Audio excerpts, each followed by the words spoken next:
How many of you have figured out through perceptive intuition that I'm not a native Texan? Okay, we have a semi-alert group here today. Owing to the fact that I'm originally from a different country, and owing to the fact that we might have some communication problems, I want to set the parameters right.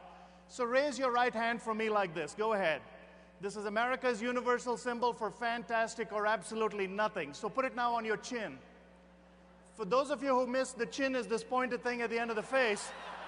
And I know I have my work cut out for me. Whether you realized it or not, what you did was react to that which you saw instead of respond to that which you believe. Reaction is based on life's possibles. Response is based on your permissibles. Reaction is anchored in perception. Response is anchored in belief. Right about now, a good percentage of you have a perception. You're saying to yourself, he's from India, got to be a doctor. Some of you are pretty sure I'm an engineer, and 3 of you are betting that I own a motel. And all of you are entitled to your own opinion. Perception is like the general and his lieutenant who got on a train. As soon as the train left the station, the general and his lieutenant sat next to this beautiful girl who was sitting next to her grandmother. The train entered the pitch black darkness of a tunnel, and there the entire compartment heard 2 sounds. One was the sweet nothingness of a kiss, and the other was the resounding thud of a slap. Immediately, perceptions ran rampant throughout the compartment. The general thought to himself, bravo, soldier, grabbing the initiative, taking the kiss, but why did Grandma slap me? Grandma thought to herself, the indignance of that young man kissing my granddaughter, I'm glad she slapped him. The young girl thought to herself, I'm so flattered that the young man thought me pretty enough to kiss, but I wonder why Grandma slapped him. The soldier was the only one who knew the truth. In that brief moment of opportunity, he grabbed the kiss and slapped his general all at the same time. Sometimes in the pursuit of fame, in the search for significance, in the desire for that elusive excellence, we all remember the slaps and forget the kisses. We've all been bumped and bruised, hurt and harmed, scarred and scraped, and somewhere along the line we said, I don't want to play anymore.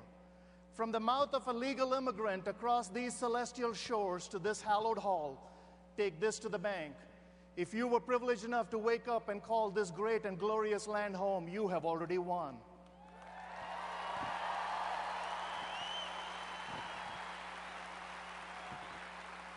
If you as a nation don't do anything for the next 500 years, the country that comes in second will wish it were you. And people look at me and say, well, that's not fair. You've been on both sides. You know which side the grass is greener. You are right. I have been on both sides, and there ain't no grass on the other side. The way to overcome fear is to put into your mind the good, the clean, the pure, the powerful, and the positive. Have affirmations and self-talk that allow you to launch yourself to new levels of success. Success is not who you are in relation to the person sitting next to you. Success is who you are in relation to where you began and what you began with. Many years ago, I learned a definition of success from my now 12-year-old boy. I was getting ready to leave on a trip. Nicholas started crying. I said, boy, you know it breaks your father's heart when you cry. Don't cry when I leave. He said, I'm not crying because you're leaving. I'm crying because I don't know what you do. With considerable ignorance, I said, I'm like a teacher. He said, not helping, I hate mine. I said, I'm like a teacher for adults. He said, still not helping, Pop. I said, what's the question, boy? He said, are you any good? A question you've all asked yourselves this morning when you looked in that mirror. Are you any good? And I decided to respond to my boy by reading my resume. That's all we know. Son, I've snorkeled the outer barrier of the Great Barrier Reef. I've sailed through the Panama Canal. I watched the mist settle on Lake Balaton in Hungary, and I saw Paris in its grandeur from the 3rd level of the Eiffel Tower. On Monday, I did a seminar in Washington, D.C. On Friday in Moscow. Boy, I've actually stood in some of the Colosseums in Greece and projected my voice where oratorical brilliance is deemed to have begun. I'm good. Without batting an eyelid, Nicholas said, you're obviously not good enough to do it in Dallas.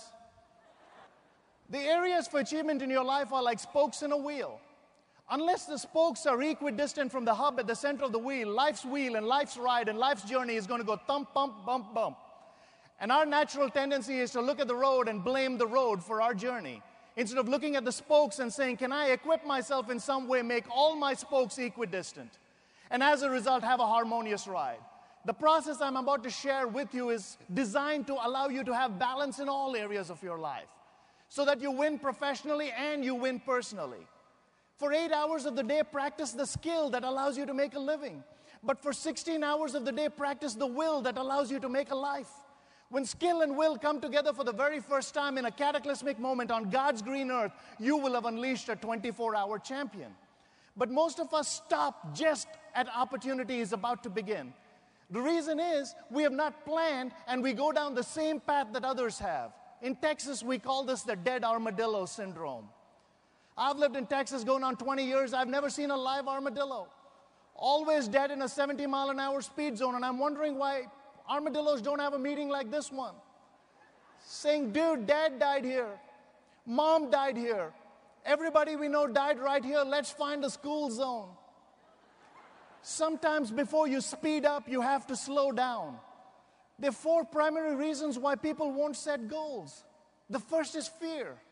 False evidence appearing real.